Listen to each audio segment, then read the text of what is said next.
Hello everyone, my name is Brandon Olvera, and this will be my persuasive speech. Did you know individuals all across the world face violence inequalities everywhere? And the most vulnerable, in fact, are the LGBTQ community. That's mainly because it's pretty controversial. A lot of families don't really accept people who come out and identify as something that wasn't assigned at birth, and that typically brings a lot of drama into families. Did you know that the LGBT people are at risk of depression, of suicide, of substance abuse, alcoholism, and according to Wikipedia, 7.1% of the world's population is actually LGBTQ. And about 0.6 of that is a percent of trans people. No one should actually have to face any kind of discrimination based off their gender identity, their religion, their age, or anything of that sort. There should be no reason behind that at all. Homophobia and transphobia have actually been embedded into our culture. It's been seen throughout movies, it's been seen in TV shows, it's been all throughout everything. Actually, there's a lot of institutional violence that's faced that the LGBT faces, mainly having to do with like trying to get medicines, especially with trans people who are trying to, transition, but their insurances aren't covering their medication. But they face a lot of consequences in mental and physical health. So first, the LGBTQ community actually ends up frequently homeless. And about 43% of clients served by drop-ins tend to be LGBT. This is because they tend to have trouble finding shelters anywhere, and they're getting kicked out of their families' homes, and they have nowhere to go, and then they're really not even accepted in the shelters that they're heading to, which makes it really risky and really terrible for the LGBT to have to deal with. The LGBT actually is in fact a target of bullying. I myself identify as a member, and I dealt with a lot of bullying as I grew up. Bullying is a behavior that belittles people.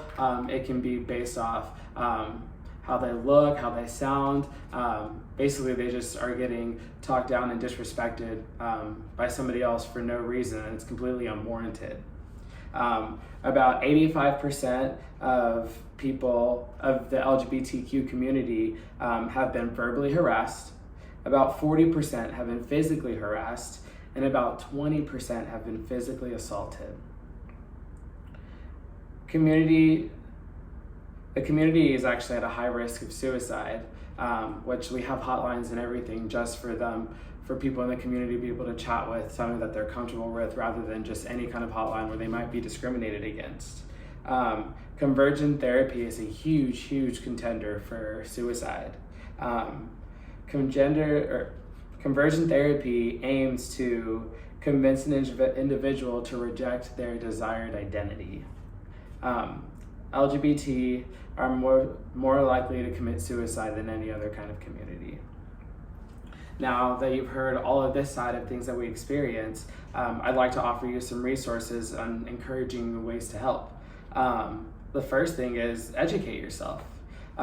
Learning about the issues facing the community is the first step. There's so many resources that you can reach out and figure out and learn. And educating yourself is the first step to helping anybody, honestly. There's also LGBT events such as Pride that encourage positive involvement and interactions.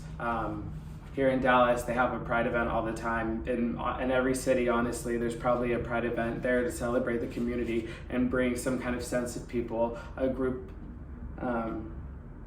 And if you have somebody that's actually in your family who is a member of the community and y'all are struggling together and trying to figure out and understand each other, family therapy is a beautiful way to go through that. You can always have somebody else, the third eye, a third party, to look and listen to you and be able to give you pointers and help you, work through both of your situations. Don't encourage people to make their sexual and gender preferences the center of family life. As much as it is a big part of somebody being who they are, there is no reason that it should be a family conversation where everybody else is focused on it. And it pulls families apart.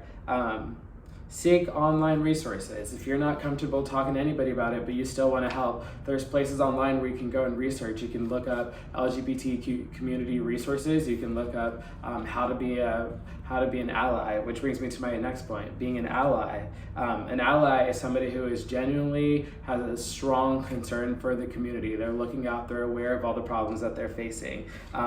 They're ones that confront challenges that the community faces, which is amazing.